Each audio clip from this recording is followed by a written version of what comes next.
Jerusalem, the former SS colonel Adolf Hitler waits with his guards in a bullet-proof glass box.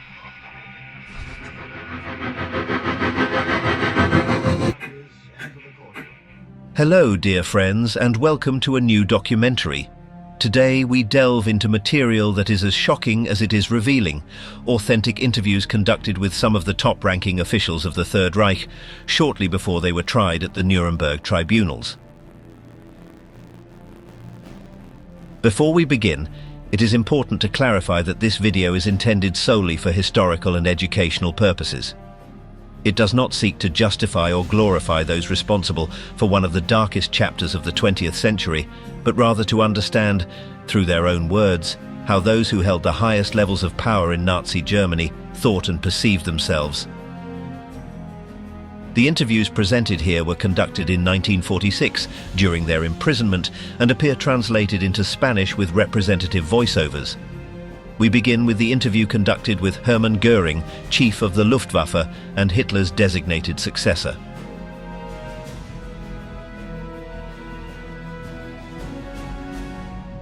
Mr. Göring, how are you experiencing your imprisonment, and what reflections does the trial bring to you? I live like any other prisoner. The uniform is dirty, the cell is austere, but that doesn't bother me.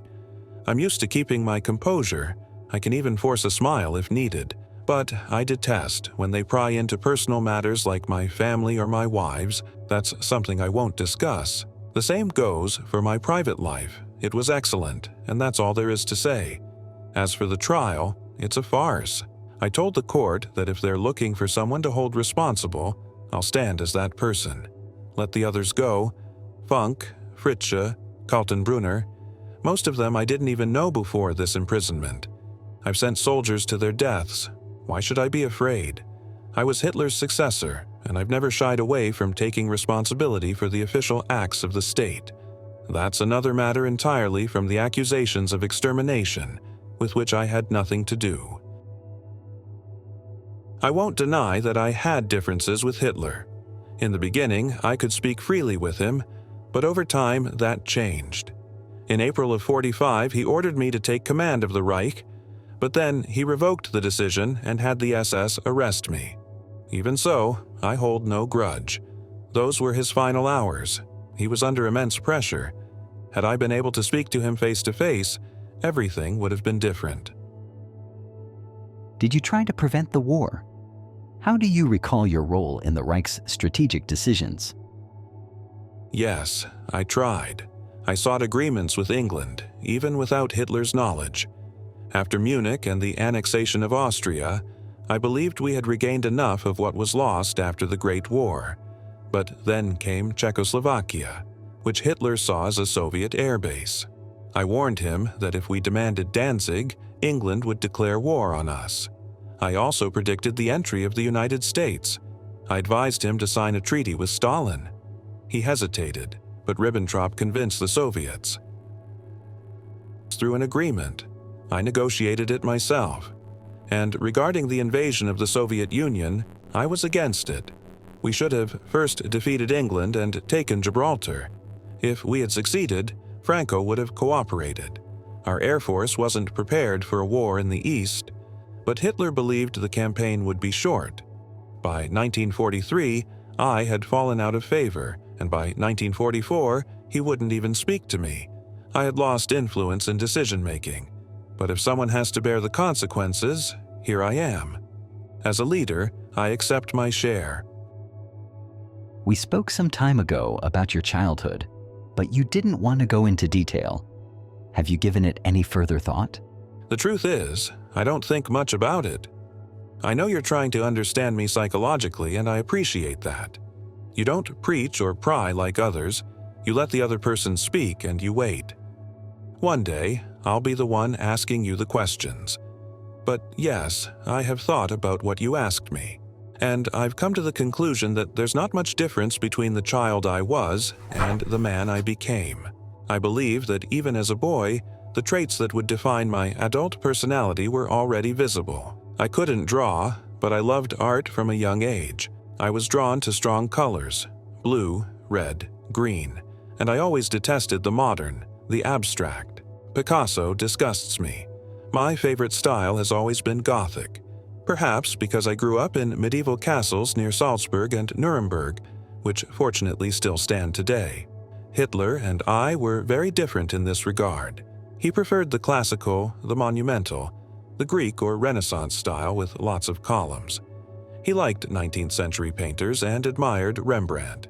He couldn't stand Dürer, who is one of my favorites. I, on the other hand, preferred the German masters, the Nordic ones, like Holbein. We also differed in materials. He preferred bronze and stone. I preferred wood. Even in art, our difference in origin was evident. He was from the south, I from the north. That shaped everything. Regarding my parents, it was always said that I inherited my father's mind and my mother's temperament. He was from the north, and she from the south. Northern Germany is more calm and structured, the south more artistic. All the great statesmen came from the north, the artists from the south. My father was a resident minister and formerly a colonial governor in Africa. Unlike my siblings, I was born in Germany. He died when I was 20. I was already an officer and had been away from home for years. He was strict, but his subordinates respected him. He had a vital, strategic mind. My mother passed away 10 years later at the age of 64. I felt closer to my father. She was a good mother, but by then I had already left home and we lost contact. She was his second wife. The first was from Western Germany. In his final years, my father never followed his diabetic diet. He drank wine and ate whatever he wanted until the end. That was his way of living. Mr. Göring, in your opinion, why was there such strong resentment toward the Jews in Germany? Well, I suppose it was because of their influence. In Berlin, before we came to power, the Jews practically controlled all the theaters and cinemas. In smaller towns, their presence was less noticeable, but in the major cities, it was evident. Germany had a very rich theatrical life. We had 74 permanent opera companies and more than 260 stable theater companies. In the United States, maybe they have 2 permanent operas. In every German city, there was a state theater, an opera house, an operetta, and a playhouse. Nuremberg, for example, had a large opera house and just 5 kilometers away in Fürth, another one. In Bayreuth and Ansbach, the same. All that cultural development flourished between 1900 and 1930. Until Streicher, that pig, became the district party administrator in Franconia and ruined everything. If Chirac had been in charge instead, history would have been different. Mr. Göring, during Baldur von Chirac's defense, you requested to be excused from the court. Could you explain why? Yes, I claimed pain in my leg, a sciatica, which was true, although not that severe. The truth is, I didn't want to witness the spectacle Chirac was about to put on. I knew exactly what he was going to say. I preferred not to be there because I believe he is making a serious mistake. He wants to show the world that he has changed, that he now sympathizes with the Jews, and that he was deceived by Hitler. But that is false. He is no different now than he was then. He played his own role in the persecution of the Jews, and now he pretends to have been just another victim. I don't respect that attitude.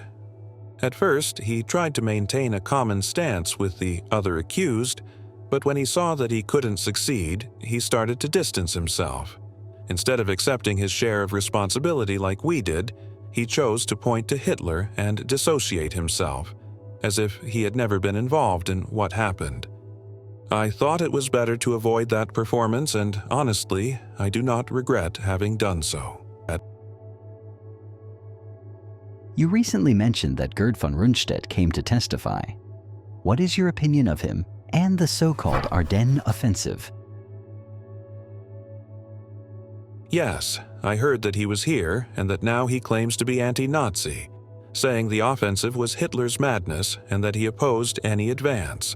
But the truth is that the offensive was the Führer's idea, and it was a brilliant plan. The problem was the execution. especially by Dietrich and his 6th Panzer Army, who were not qualified for the task. Dietrich should never have been an army commander. The operation was poorly executed, but its conception was the work of a genius. Hitler also designed the plans for Poland, France, and Russia. All brilliant in their design, although once again we failed in execution. If his original plan had been followed, the Russian campaign could have concluded successfully in 1941. But now, all the generals present themselves as smarter than Hitler. When he was in command, they followed him without question and were even glad to receive his instructions. Bock, for example, was supposed to encircle the northern and southern armies in Russia but preferred to advance on Moscow, which led to failure. Then, of course, they blamed the Führer for not winning the war. It's easy to do from here, but back then, no one dared to oppose him. Mr. Göring, you have firmly defended Hitler's leadership during the trial, but how would you describe the man behind the leader? What do you think would have happened if Germany had won the war? To understand Hitler, you have to distinguish between 2 stages. The first, up until the victory in France, was a charismatic, kind, and straightforward man. He had an iron will and an absolutely exceptional ability to influence others. The second Hitler, the one who emerged with the Russian campaign, was very different. Distrustful, tense, always on edge. His character hardened, his nerves were shattered, his left hand trembled, and it was obvious he was struggling to stay steady. But even in that state, his willpower was impressive.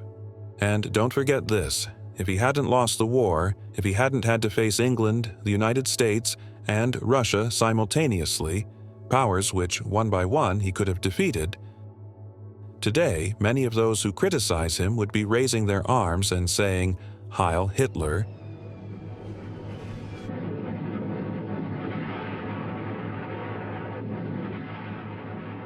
Regarding the world after victory, Hitler didn't want as much as is said.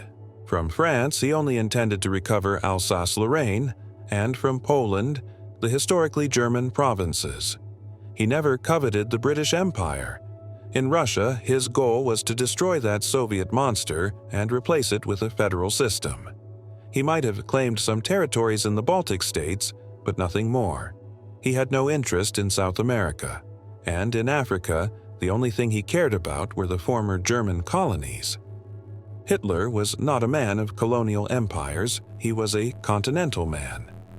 His vision was a European Union under German leadership, something very much like, I would say, what the United States is now trying to do in a different way, a cohesive Europe in collaboration with Germany as the axis. At what point did you realize the war was lost? Do you believe the generals betrayed Hitler? Many believe everything went wrong in Normandy, but that's not true. Until the Ardennes offensive, the situation was still manageable. That's where the real problems began. Marshal von Kluge, for example, did not fulfill his duty. He could have closed his tanks and held the front, but he didn't, and had to retreat. Then he committed suicide. Why didn't he act? It's not clear yet, but all indications are that he tried to contact high-ranking British officers and betray Hitler. It's just another example of generals who switched sides when things got tough. And then, when the outcome was obvious, everyone became smarter than Hitler. Everyone declared themselves opponents. But while we were winning, no one questioned him. If the outcome had been different, none of these accused would have had a critical word to say. I assure you of that. Mr. Göring, what was your knowledge of and position on the atrocities committed, especially in the concentration camps and against the Jews? We are talking about a topic I detest, but it is unavoidable when mentioning Hitler. I am convinced that he did not know the details. Himmler acted as if he could do whatever he wanted, without consequences. Hitler, at first, was not a cruel man. That change happened in the last years, especially in the final one, when human life lost value for him. In contrast, I was always strict with serious crimes, such as treason or rape, but in other cases, I granted many pardons. I never approved the death penalty for women. What is said today about the camps is incomprehensible to me. Regarding Auschwitz, for example, I knew nothing. Hus said at the tribunal that everything was kept secret, and I believe him. Those numbers are impossible to imagine. I do not deny that terrible things happened, but the magnitude is inconceivable to me. I heard rumors, but I attributed them to enemy propaganda. I asked at the time, and I was told the same thing. They were lies. We knew there were quick executions in camps, yes, but never that innocents were being killed en masse. The name Eichmann, for example, I heard for the first time here. The evacuation of the Jews was planned, first from the Reich, then to the general government in Poland. The idea was that after the war, they would be resettled in Palestine or elsewhere. That was planned beforehand, like many other measures for the future, even in economic matters. I take full responsibility for what happened under National Socialism, but not for what I never knew.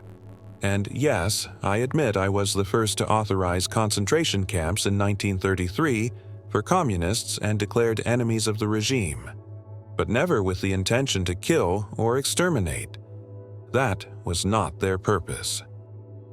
And what was your opinion about the Jews? Did you believe, like others in the regime, that they were a threat? By 1938 or 1939, it was no longer a question of whether Jews were desirable or not. The difference between Jews and Germans was so marked that it became clear they could not coexist in Germany. But this was not a systematic plan from the beginning. In 1933, Hitler only demanded their removal from public office, nothing more. If it hadn't been for pressure from the party and agitators like Goebbels, perhaps it would have ended there. But that pressure grew, and the situation escalated. The November 1938 crisis, Kristallnacht, destroyed the entire Jewish economic base. From then on, either they were reintegrated into economic life or something would happen, and the latter is what occurred. Many tried to emigrate on their own. They knew they had no future. It was not a decision made overnight, but a rapid evolution driven by extremism. It was also a disaster for our international relations. In my opinion, the worst thing Goebbels did. He was a fanatic and unleashed a situation that deeply damaged the country. Mr. Göring, you have spoken about your relationship with Joseph Goebbels. What can you tell us about him, his influence over Hitler, and his role in the regime's anti-Semitic policy? Goebbels was a fanatic, the worst kind of opportunist one can imagine. He had an excessive personal ambition and used anti-Semitism as a tool to climb the ranks of power. I'm not sure he personally hated the Jews. He simply found an effective way to strengthen himself by using the press and anti-Semitic propaganda. He was a man without scruples, cunning, and very dangerous. You couldn't reason with him. Stryker, by comparison, seemed harmless, half crazy and clumsy. But Goebbels was different. He forced women to sleep with him, taking advantage of his position, and once Hitler even slapped him over an issue with an actress. Still, he ended up earning Hitler's trust. Hitler used to visit my house for coffee and leave early, but with Goebbels he would spend the nights until 4 in the morning. What kind of influence did he have over him during those hours? God only knows.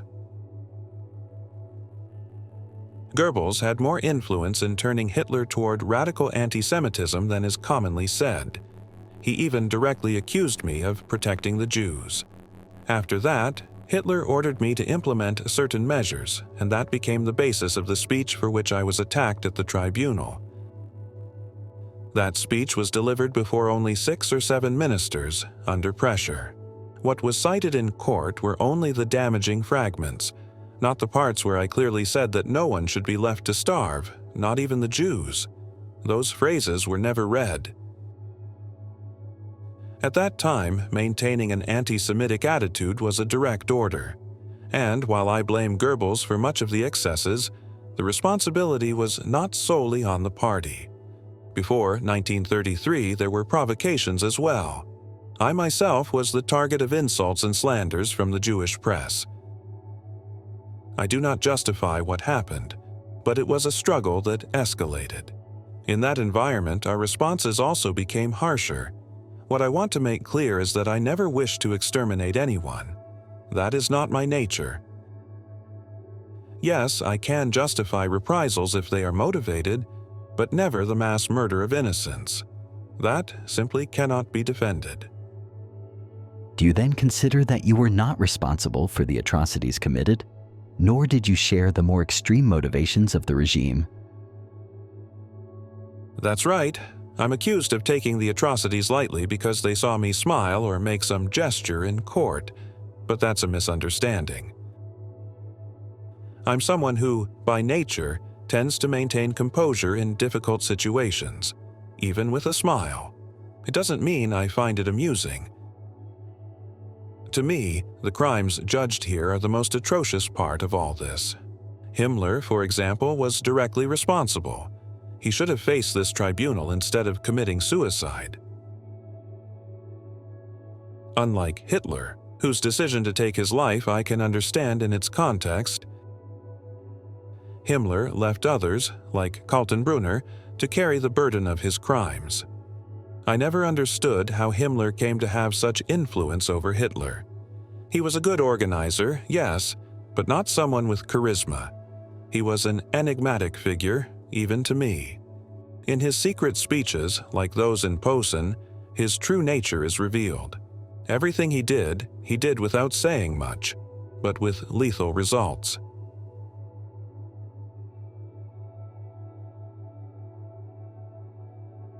As for anti-Semitism, I repeat, it was not about extermination, but about evacuation. The idea was to relocate the Jews to the general government in Poland, and later, once the war was over, to Palestine or some other place. I never heard of Eichmann until I came here, to the trial. The expulsion was planned, yes, but not their physical elimination. I accept my responsibility for what happened under the regime, but not for crimes I had no knowledge of. And yes, I was the one who established the first concentration camps in 1933, but they were for communists and political enemies, not to kill people. Never with the intention of turning them into extermination centers.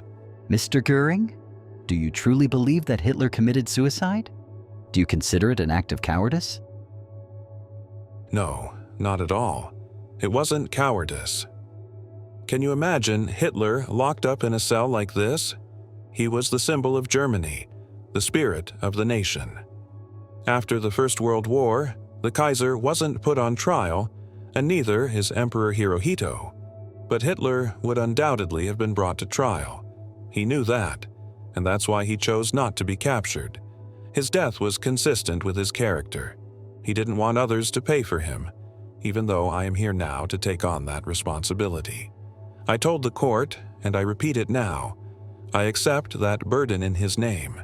My words may sound hollow, but I say them with conviction. I have no doubt that he took his own life.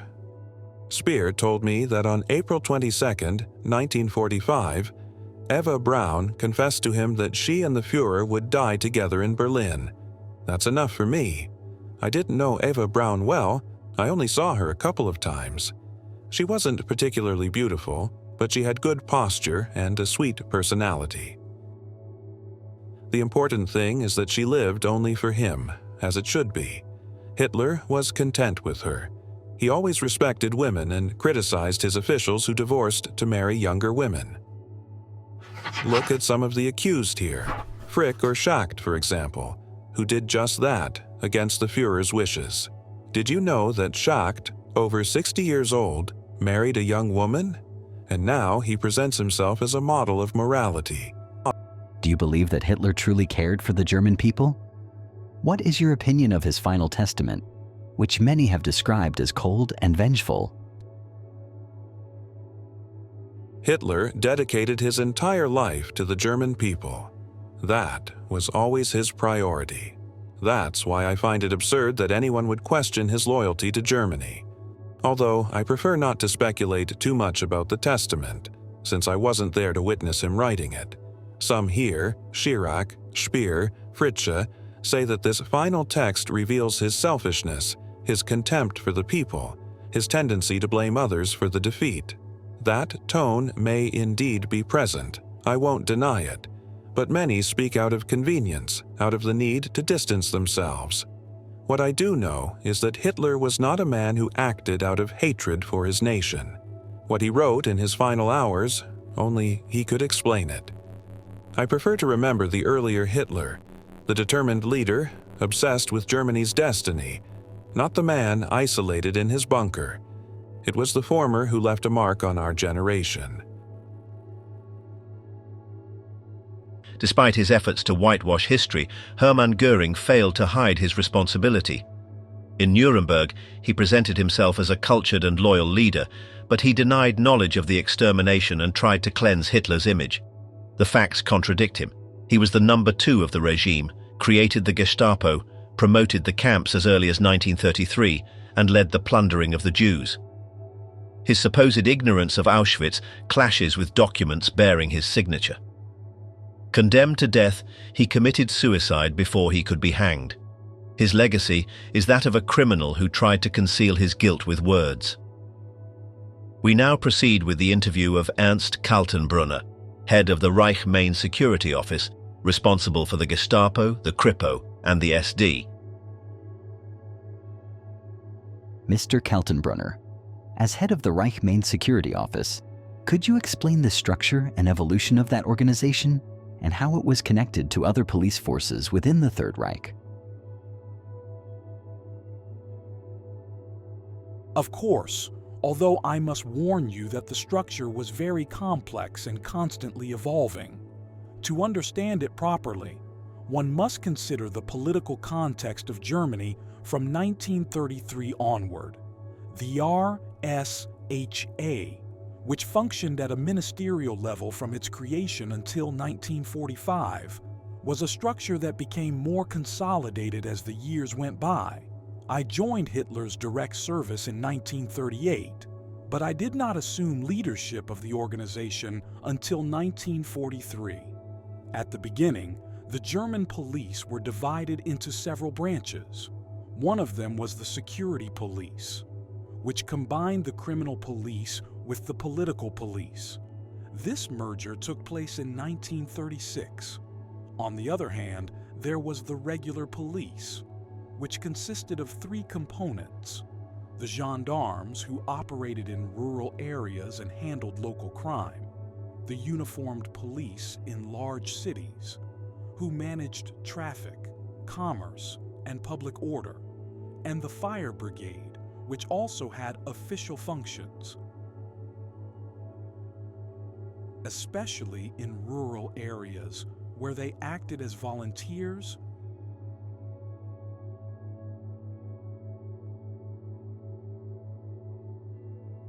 After 1933, the Reich Criminal Police Office was centralized, while the political police, which already existed before Hitler came to power, was reorganized under the name Geheime Staatspolizeiamt, or the Gestapo.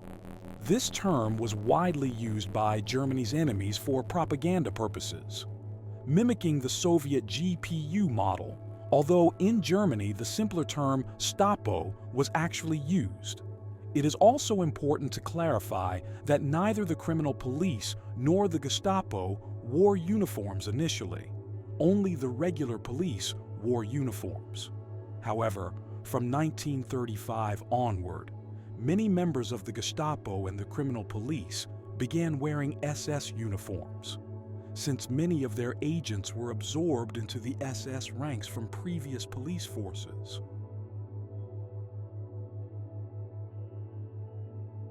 Mr. Kaltenbrunner, you were head of the Reich Main Security Office from 1943, a key position within the Nazi repressive apparatus.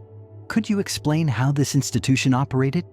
how it evolved from its beginnings, and whether during your tenure you had full knowledge of crimes such as the concentration camps, mass killings, gas chambers, or the repression against partisans and civilians.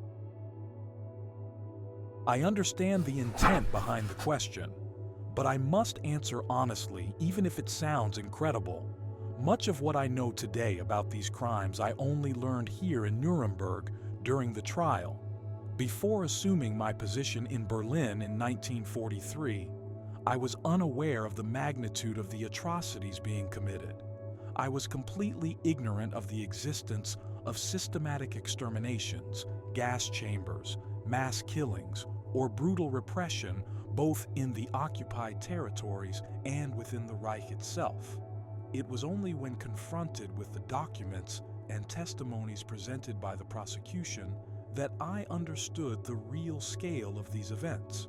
I admit I was part of the structure, but my personal knowledge was very limited until then.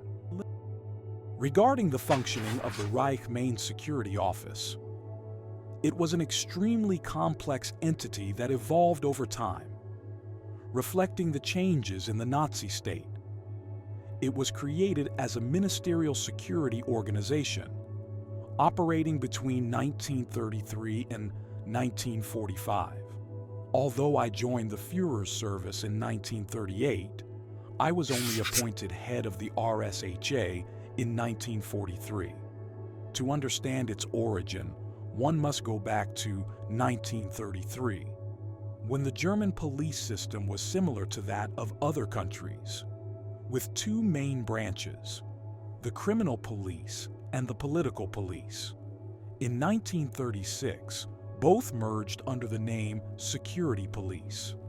At the same time, there was the regular police, divided into three corps: the rural gendarmes, the urban police responsible for traffic and public order, and the fire police, which in many rural areas acted as an auxiliary force.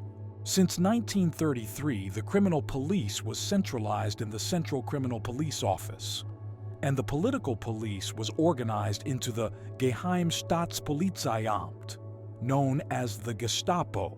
This term was spread by the regime's enemies and derives from the Soviet GPU model, although within Germany the abbreviation Stapo was more commonly used.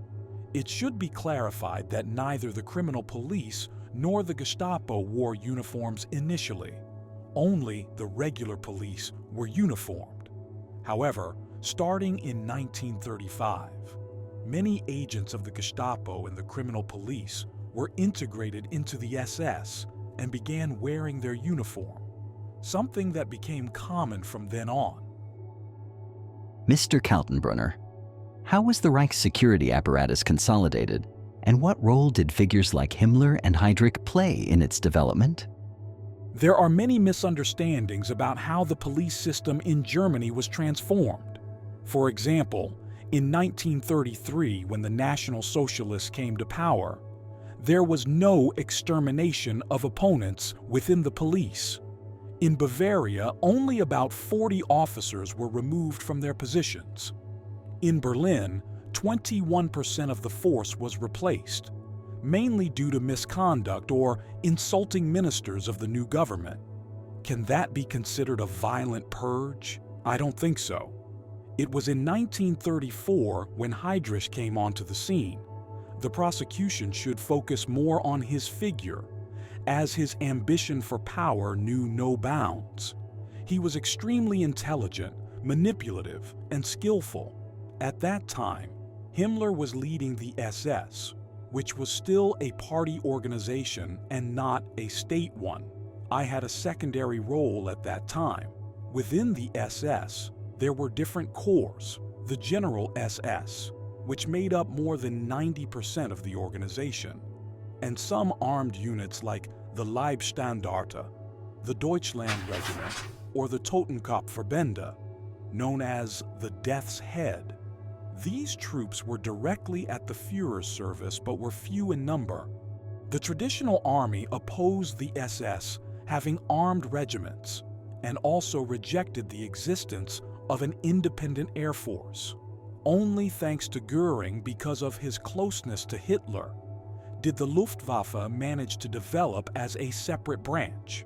As to whether that was appropriate or not, I do not consider myself qualified to judge, since I am not a military man. Opinions were divided worldwide. For example, the Japanese divided their aviation between the Army and the Navy, while in the United States it was part of the Army. Regarding cohesion among aircrew, it was a real thing, different from that of the infantry. When Himmler realized that he could not create an armed force parallel to the army, he tried to gain power through the police. It was then that Heydrich, taking advantage of his organizational talent, unified the criminal police and the political police into the security police. And later, this structure was incorporated into the Reich Main Security Office. Additionally, a third component was added, the SD, which was not a police force but an intelligence service. And allow me to say one more thing. The diagram presented by the prosecution in court about the Reich Main Security Office is incorrect. That is why I took pencil and paper and drew my own. Without thoroughly understanding this evolution, it is impossible to truly comprehend how the Third Reich's security apparatus actually functioned.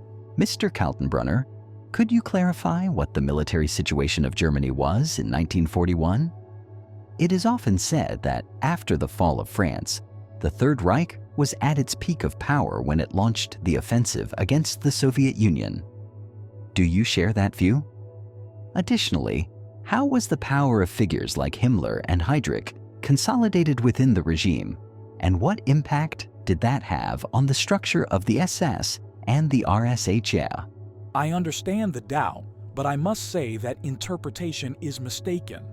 Although France had been defeated, the war against England was still ongoing and could not be considered over. Churchill himself acknowledged it. Those were the darkest days for Great Britain. Germany had not achieved a total victory in the West, as long as England was not completely defeated. In fact, the British destroyed the French fleet, their former ally, and allowed the French government in exile to prepare to continue the war in Africa, which later facilitated the landing of American forces. So, when the operation against the Soviet Union was launched in June 1941, we still had serious commitments on the Western Front. At the same time, there was a concrete threat in the East. We did not have enough troops deployed there, while the Soviets had concentrated between 150 and 300 divisions on the border with Hungary and Romania. Our intelligence detected that the USSR had built 120 airfields in Poland, whereas before there were only 20. That expansion was a clear sign of military preparations, not friendly cooperation. No ally acts like that. And regarding the United States, it is true that technically Germany declared war, but it was the Americans who fired first, with Roosevelt ordering attacks against our submarines. Therefore, the accusation of conspiracy to start wars of aggression is false. And I say this here without needing documents. This trial is biased. Just today, the defense was denied the right to continue questioning Jodl, which shows how we are constantly restricted. This is not justice. It is a procedural strategy to silence us. Regarding Himmler and Heydrich, their rise marked the beginning of an internal crisis in the regime, not a military one, but a structural one. The tribunal presents the SS as a homogeneous bloc, but that is incorrect. Many of the men who fought on the front lines had barely 10 weeks of training and never had any connection to the concentration camps. Even the Soviets who fought against the Waffen-SS acknowledged that they were soldiers, with their strengths and weaknesses, just like in any army. The SD at the beginning was not a police force. It was an internal intelligence service that the party used to observe itself, bypassing the normal institutional channels. Himmler and Heydrich saw an opportunity for power there. By gathering information, even minor details, like whether a Gauleiter drank excessively or showed greed, they gained direct influence over Hitler. Heydrich, for example, passed that information to Bormann, who presented it to the Führer, and thus power shifted to Himmler. Heydrich accumulated so much power that he eventually overshadowed his own boss. I don't think Himmler had him eliminated, but his death was certainly useful to him. Later, Bormann replaced Hess, who was an idealist. Bormann, on the other hand, was a cold, stingy man with no allies. His influence grew because Hitler became increasingly distrustful, and in an authoritarian regime, that is dangerous. Everything depends on the leader's judgment, and if that starts to lose objectivity, the whole system falls into crisis. And to what extent did that lack of objectivity on Hitler's part influence key decisions such as the war with the United States? Greatly. An authoritarian regime requires that the person at the top knows how to listen. But with Hitler, that became impossible. If someone suggested that perhaps America was not seeking war, he would simply silence them by banging on the table. He believed that the United States needed to recoup its investment in armaments and loans, and that this would make war inevitable. According to him, it was not an ideological conflict, but an economic one. Hitler had a prodigious memory. He knew the tonnage of every fleet in the world in detail, more than his own admirals. But he confused information with judgment, and as soon as someone contradicted his ideas, he would shut down completely. That dynamic of concentrated power without objective control was one of the fundamental reasons why everything ended the way it did. Mr. Kaltenbrunner, how do you assess Heydrich's rise and his relationship with figures like Daluege and Himmler? Do you think the nickname the Hangman was appropriate? I met Daluege in 1943. He was a man with delusions of grandeur. He claimed to have 3 million men under his command, when in reality he had about 300,000. It was precisely this exaggerated tendency that led to his downfall. On the other hand, Heydrich, with Bormann's help, managed to become protector of Bohemia-Moravia after von Neurath's dismissal. This gave him ministerial rank, something even Himmler had not achieved by 1941. Himmler's psychological reaction to that rise was understandable. One of his subordinates had surpassed him in rank. The same happened with Daluege, who until then had been on the same level as Heydrich. From a medical point of view, I believe that was the moment when the first symptoms of Daluege's illness appeared. He was clumsier, more vain, and less cunning than Heydrich, but just as ambitious. Though his way of seeking power was more passive and personal, morally speaking, I would say he was more upright than Heydrich, who had no qualms about using any method to advance. On the other hand, the nickname the Hangman was not used for him within Germany, but in my opinion, it was accurate. Heydrich was a sadistic man. Now, if we compare him to Himmler, the situation changes.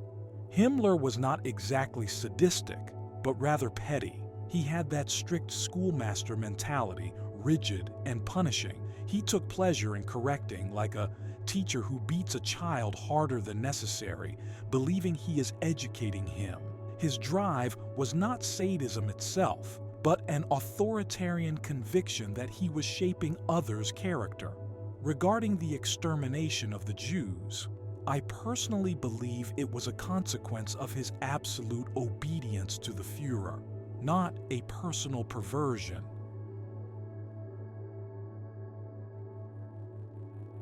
Kaltenbrunner lied at Nuremberg.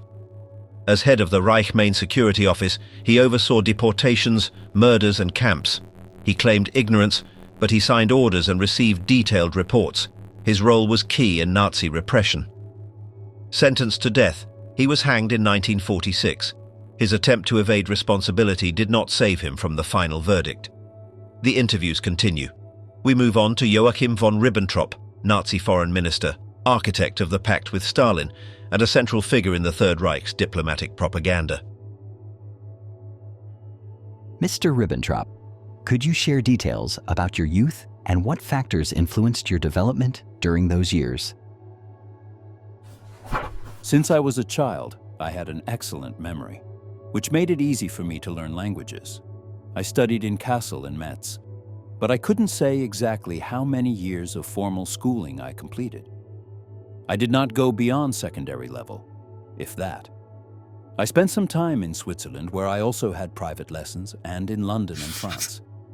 At 17, I went to Canada, supposedly to visit some friends, but I ended up staying there from 1910 until the outbreak of the First World War in 1915-1914. It was an interesting and pleasant time. I met many wealthy people and worked for a company involved in the construction of the Canadian Pacific Railway. I was a foreman and took part in building the cantilever bridge over the St. Lawrence River near Quebec.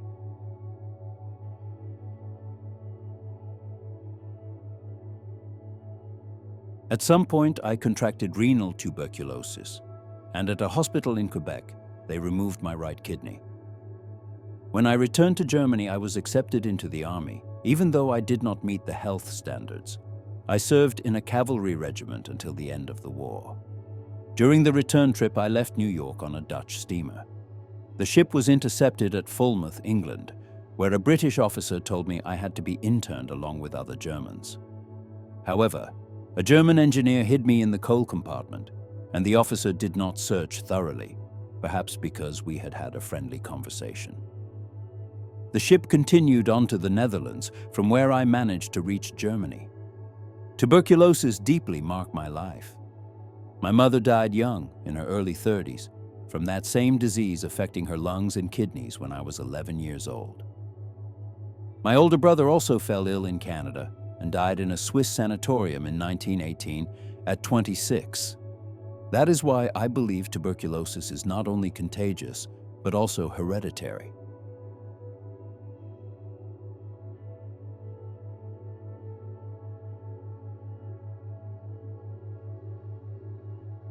Mr. von Ribbentrop, how do you explain the growth of anti-Semitism within the Nazi regime, especially in Hitler's character?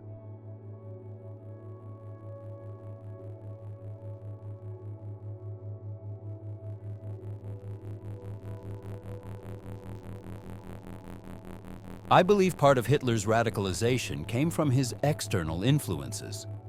In the United States, for example, President Roosevelt had a circle of advisors, the so-called Brain Trust, made up of many Jews like Felix Frankfurter, Morgenthau, and, if I'm not mistaken, also Claude Pepper. This fueled Hitler's perception that there was an international conspiracy with the Jews behind it, which reinforced his ideas about a global threat. As for how I met Hitler, it was in 1932. I prefer not to specify the exact circumstances, as there were other people present. What I clearly remember is his severe face, his very intense blue eyes, and that commanding look.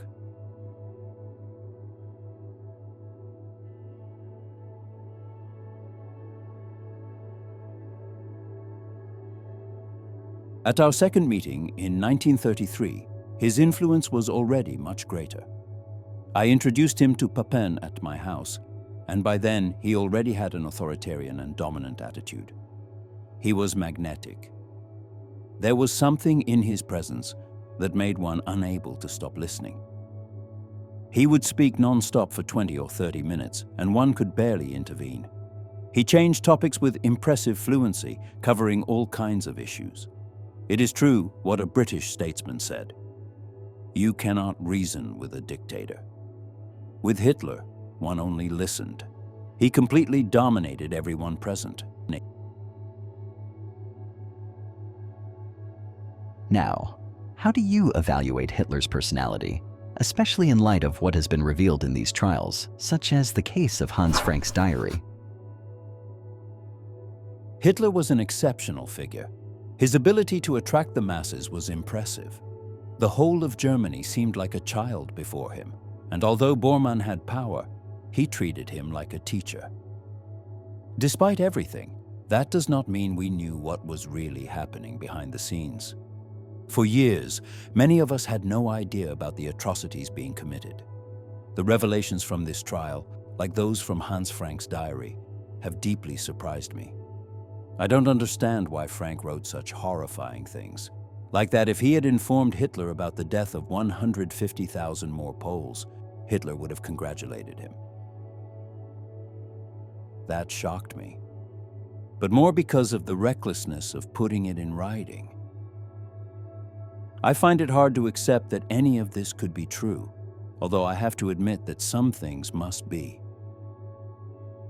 Hearing the Russians speak in court gives the impression that all Germans were monsters. Of course, there were excesses and brutalities, and yes, they are condemnable.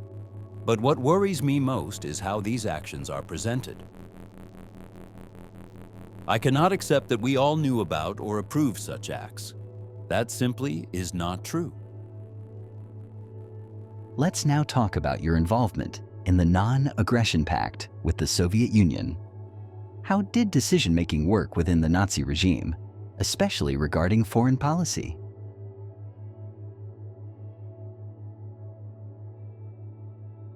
I remember very well my visit to Moscow when we signed the Non-Aggression Pact with Stalin.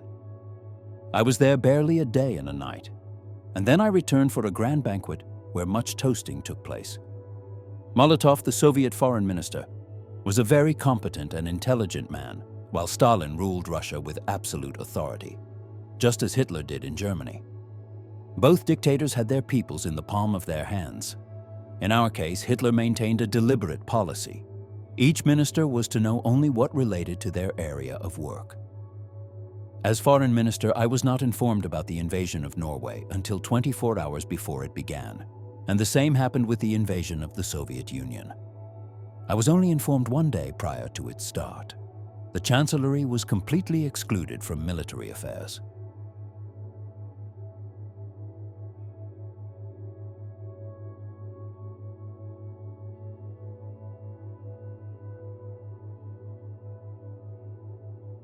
It is curious, but I must say I had a fairly cordial relationship with Stalin and Molotov. At that time, diplomacy was fluid, and it seems ironic that in these trials, all that is now seen retrospectively with such distance, given the terrible contradiction with the atrocities we have heard. It is hard not to see how those scenes of banquets and diplomacy now feel incongruent with what happened afterward.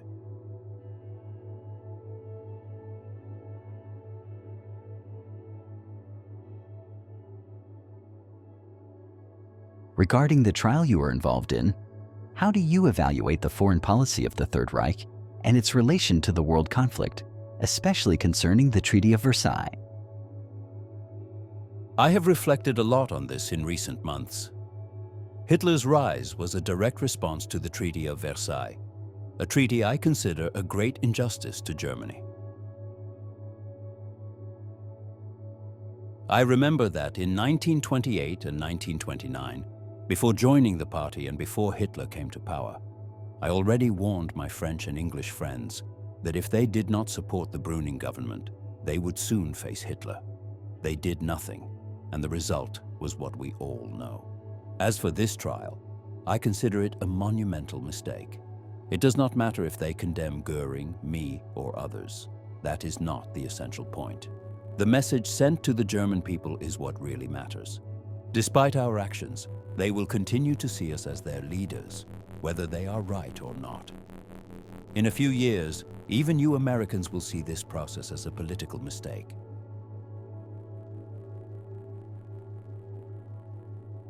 The German population will begin to hate the Americans, distrust the British and French, and worst of all, it could fall under Soviet influence. That would be a catastrophe for Germany.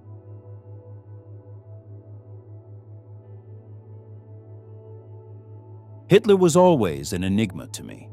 He applied the strategy of divide and conquer even within his own government. He never allowed any of his ministers to gain too much power. In the end, he even replaced me as foreign minister in his will. I don't understand it. I was one of his most loyal followers, perhaps the most faithful. As for the Jewish question, I admit that the extermination will be seen as a terrible stain in Germany's history. But one must understand that Hitler lost his sense of proportion. As the war slipped away from him, he became obsessed with this issue.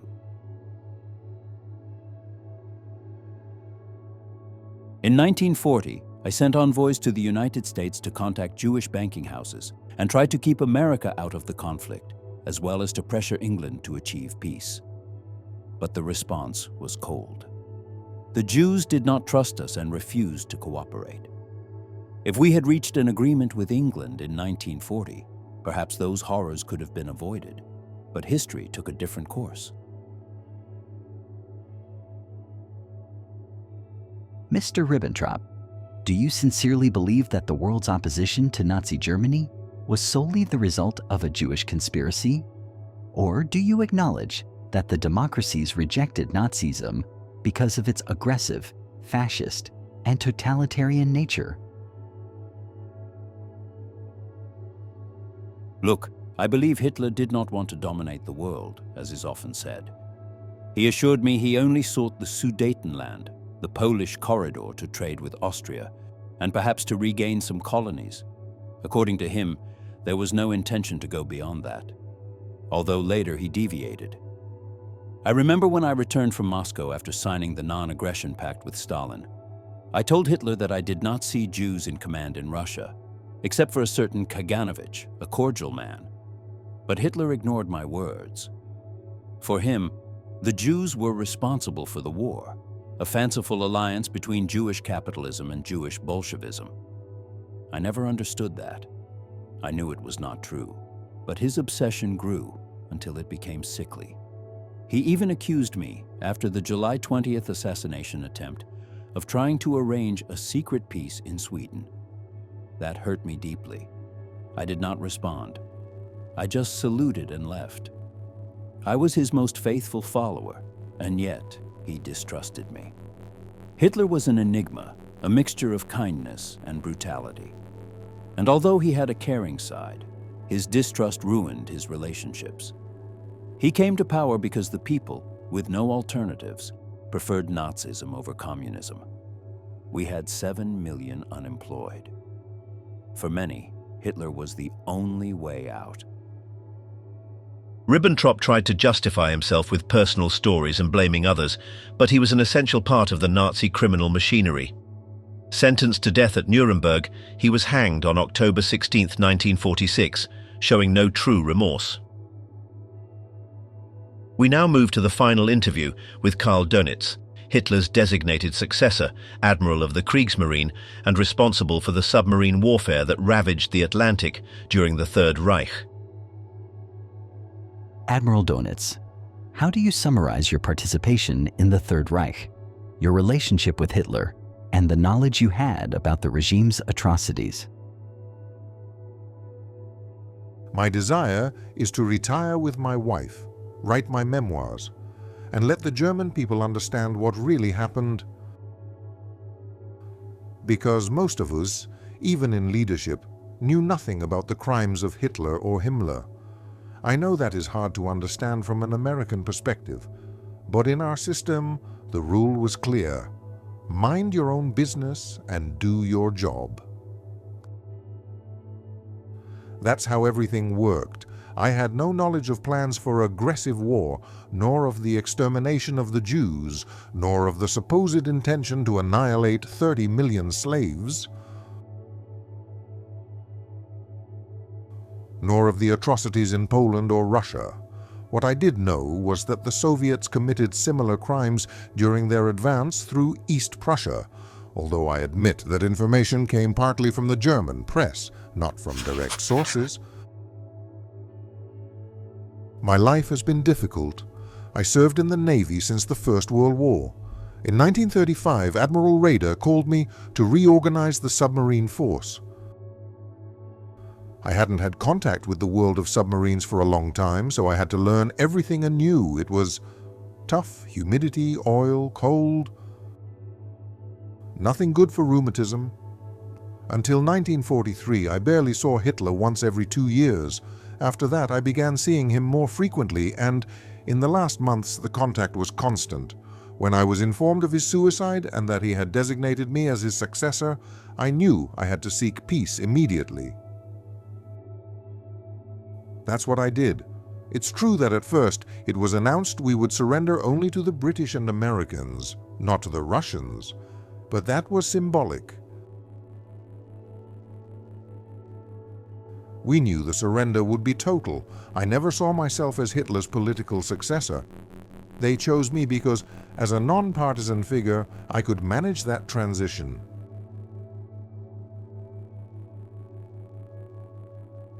Regarding the so-called Führerprinzip, I never approved of it. I always believed that a leader needs a corrective, advisors, a chief of staff. Did I ever confront Hitler? Number Y was a man of the sea, and that was my duty. I think many of the worst crimes were committed by Austrians, or at least by Bavarians. They are temperamental, emotional. Northerners like me are more reserved, more thoughtful. And yes, I believe Göring is telling the truth when he says he didn't know more than he has declared.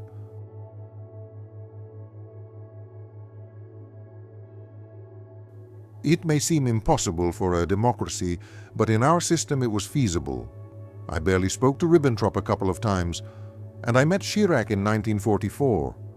I had no personal ties with almost any of the accused.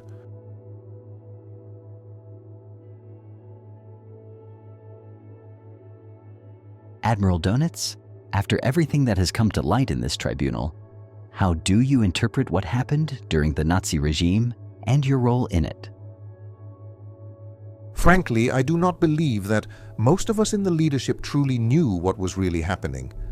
I know it sounds unbelievable to an American, but in our command system, orders flowed downward and there was rarely a complete overview from above. Personally, I continue to reject the accusations of atrocities committed at sea, and I still harbor doubts about many of the alleged atrocities committed on land. I say this because even among us, disbelief persists. Look, when that documentary was shown where the people of Weimar are seen happily walking toward Buchenwald, Doctors Kelly and Gilbert told me that the change in their faces upon leaving the camp clearly showed they had no idea what was happening there. And it's true. They look calm when entering and devastated when leaving. That contrast, and yes, I accept as evidence, that footage was authentic. But regarding the other crimes, I still have my reservations. That shows, if anything, how little some of us knew about what was really going on. Many of us here today only saw our own roles. I was a man of the sea. I served my country in wars, followed orders, and never strayed from my naval duties. Today, some try to directly link us to the regime's most atrocious crimes, and I perceive that more as a political strategy than justice. I consider myself innocent of any personal crime.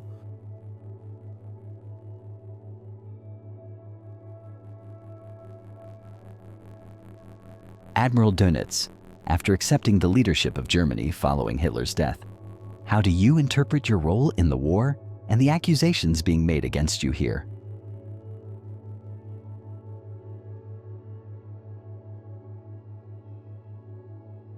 Look, I'm not a politician.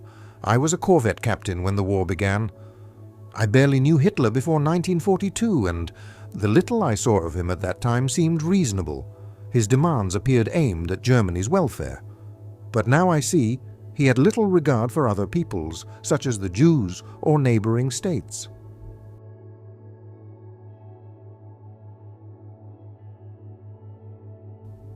However, I never knew anything about what was being done to the Jews. Hitler had a clear rule: everyone should mind their own business, and mine was submarines and the Navy. Accepting the leadership of the country after his suicide was not a crime. Someone had to take responsibility in that chaos, and I did it to prevent power from falling into the East's hands. I knew we had to surrender, but I preferred to do so before the British and Americans. Is that a crime? Maybe for the Russians it is. But from a Western point of view, I don't think so.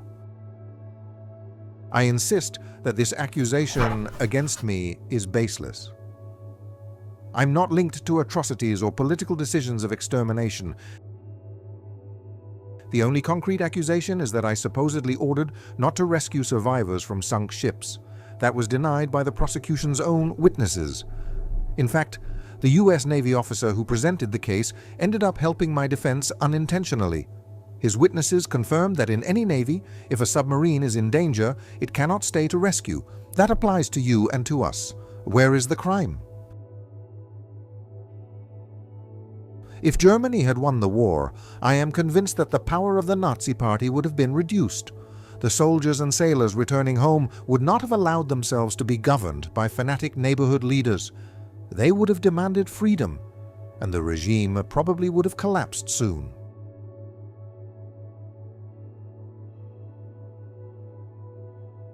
I don't believe Hitler would have grown stronger after everything we now know. The massacres, the atrocities committed in the party's name. It's most likely that a military government would have taken control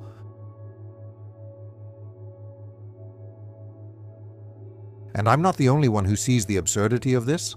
Can we Germans judge Roosevelt, Morgenthau, Churchill, or Eden for their war decisions? No, and we wouldn't have done so even if we had won. Nations must judge themselves.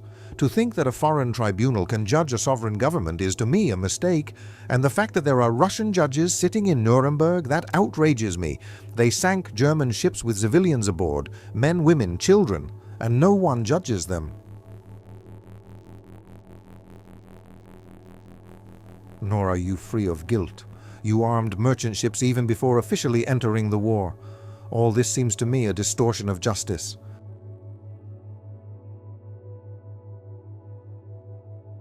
Admiral Dönitz, after your defense, how do you interpret the political situation following the war, especially in relation to the Soviet Union and the accusations being made against you as here in Nuremberg?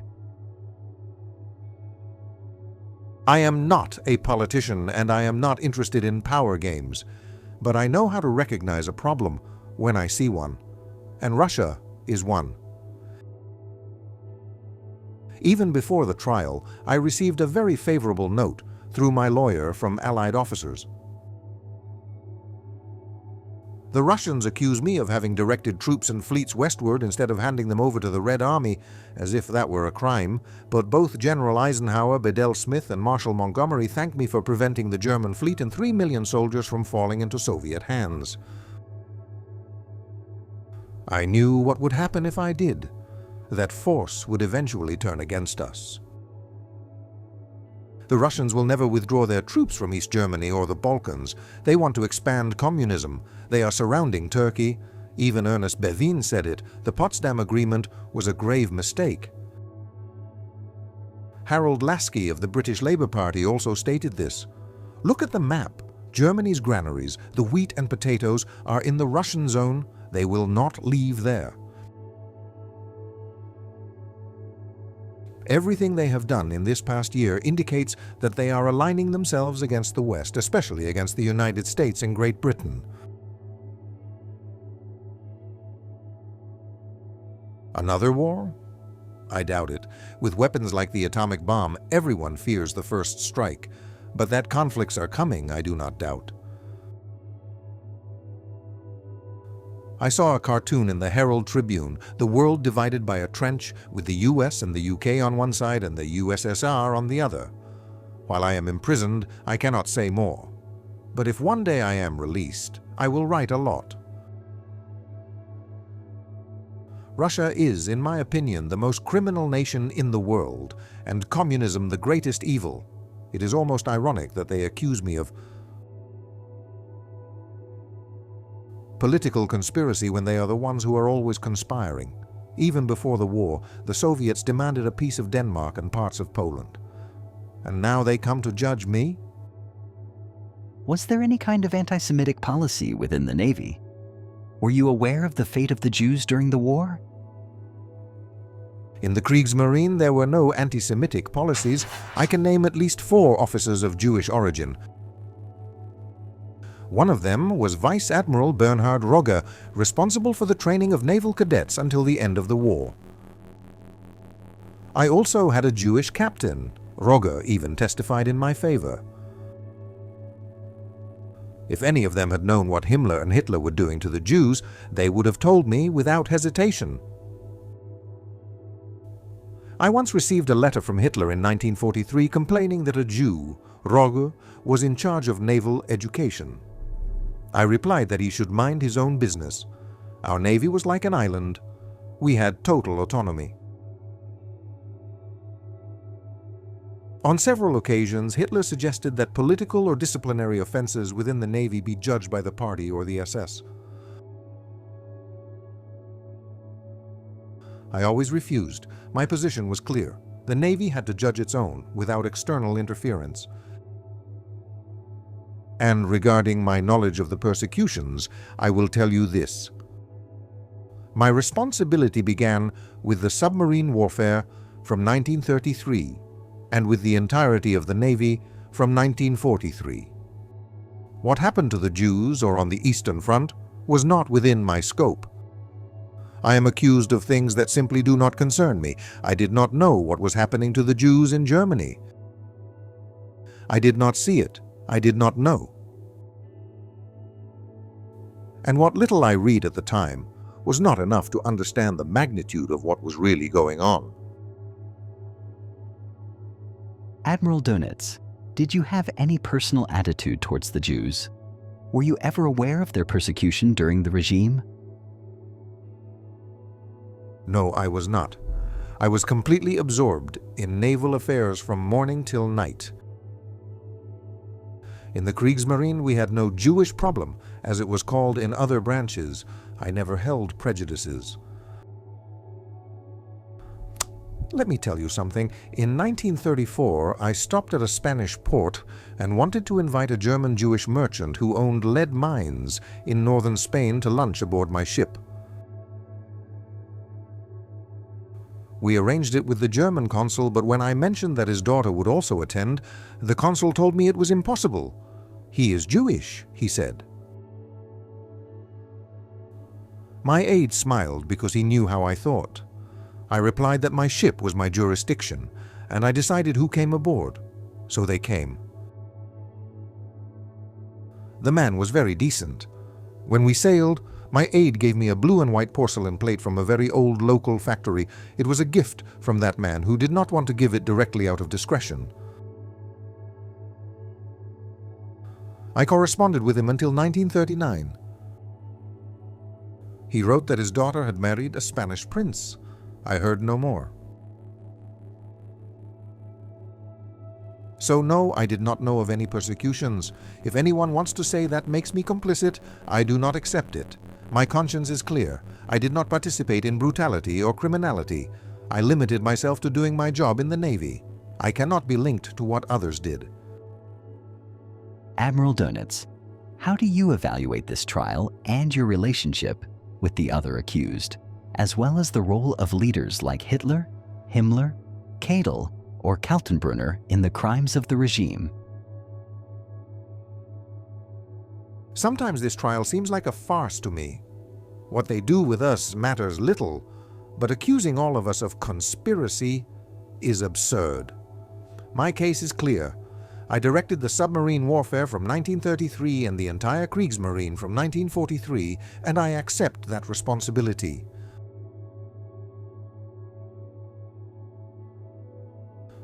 But holding me responsible for what others did is simply false. Each person must be accountable for their own area. If this trial were limited to judging who ordered the killing of Jews, I wouldn't have been here more than 3 hours.